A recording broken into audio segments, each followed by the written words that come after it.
Hello right bags, it's Jade. Welcome to a Stranded Deep little tutorial today. I'm going to take you through everything you need to know about custom maps. On the main menu you can see you've got a cartographer, and this is pretty much how you're going to make your own maps. It's procedurally generated, but you can do stuff. So if you want to make your own brand new fresh set of maps, you can do that. If you want to customize every single one of these map tiles so it's got different resources spawning on it, you can make it a bit easier, you can make it a bit harder, you can do that too. So here you go. Here's how to make Stranded Deep easier, harder, or just a bit different.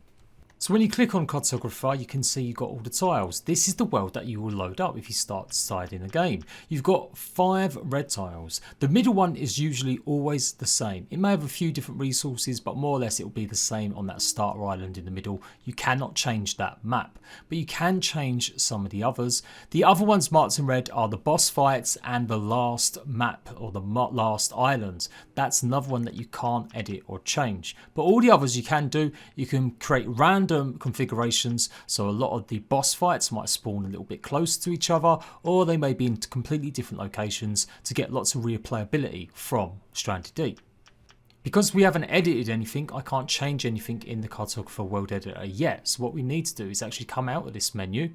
And just before we dive in, I'm going to show you the random world. So you click random world and it will basically regenerate something based on a seed. You ever played Minecraft, Terraria? You know what you're doing with seeds. Put a number in, it will change up the mix of resources spawning, how landmarks perform, what else is pretty much going on all your islands. Couple of seconds later and you should see a brand new configuration of islands. The boss fights are in different places and there you go, job done. Now you can go onto new islands, and this is where you're going to actually edit some new maps and put them in for yourself. On PC, I do believe you can import other players' islands. Unfortunately, you can't do that on the Xbox or the PlayStation, but you can share seeds. So if you like the configuration of islands and you want to share it with your friends or start a challenge up with some other people that are playing the game alongside you, then you can maybe do that. Here in the edit islands, you've got terrain, items, trees, rocks, animals and shipwrecks, and it's pretty much exactly what it says in the menu options. You can make the island smaller, you can make the island taller, you can change the shape of the island, and you can make the spread of the island bigger or contract it to be smaller. If you press the square button on a PlayStation or the X button on an Xbox, you'll be able to zoom in and see what's going on with the island and see any changes that occur when you mess around with some of the settings. There are limitations. You can't go too mad with spawning every single resource or every style rock. It will tell you that you're going to hit a wall, but you can see what I'm doing now. I've just made the map, the island, extremely large walls or extremely large hills, and now we're actually looking on the view and applying it. You can see they're massive, so it's a big tall mountainous island. Making it smaller again and you'll see the difference in the pictures, and there you go, it's gone back to something a little bit more normal with just a little bit of elevation on the hills and mountains. Next up we've got items, and this is where you can change what spawns. So this is how you can make Stranded Deep a little bit easier or a little bit harder. So maybe you want some of the islands around you to have a specific resource to get you going a little bit. Go ahead and increase that resource on that island. You can add more corrugated scrap, planks, tarp, stick or rocks. They have cap limits like I mentioned, and if you go max on all of these, it will eventually start telling you that you're overlooked. You can check it out as we're going around and you see all the items that you just said you want to spawn in. They'll be in random places, but they will be there on the islands. Don't worry, when you load up the game, they won't be flying in the air, they will fall to the floor. If you tab over to trees, same thing. You can choose whatever type of tree you want to spawn, whatever type of foliage, whatever type of palm tree, as well as the plants that you need to make lots of the life-giving properties or antidotes for poisons and stuff.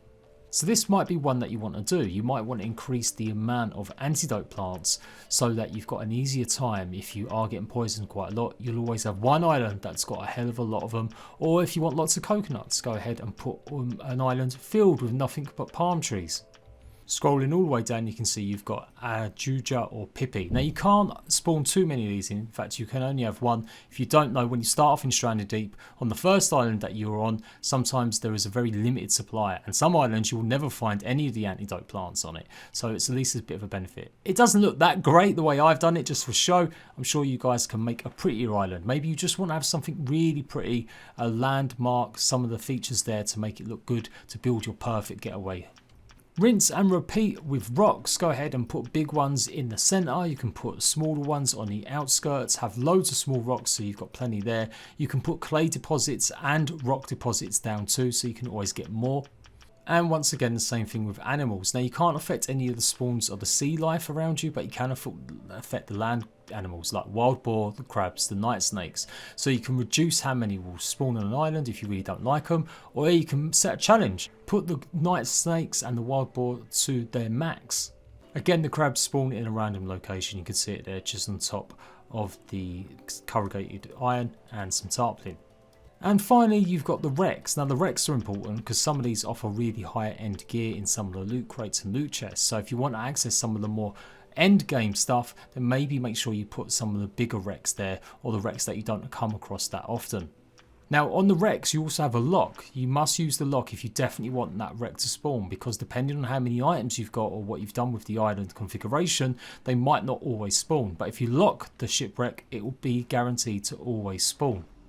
Now, it's important that you muck around with the terrain settings first. If you make any adjustments to the terrain after you've gone and placed lots of rocks and creatures and stuff around, you'll wipe all your progress. Once you're done, save your changes. You get the option to save or discard, and then that tile will go live. Although you do have to do one more thing. You need to put a name in there. Now, I found this a little bit fiddly. You've got to press down on a D-pad, then the square button on PlayStation or the X button to actually edit the name. Do the same thing for your description, and you have managed to do it. So you can choose what you want to call it, and hopefully you can use it as a template. Now, you can load up these maps back and forth whenever you want. You can remove them and they'll stay there, and you'll have slots for it to put it back in. So let's go back onto World Editor, and then you will be able to replace whatever tile you want with the tile that you just made.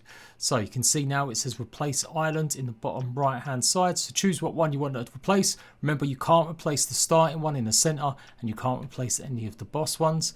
We're going to go ahead and replace one. Let's go ahead and replace Peaceful Ancient Antigua.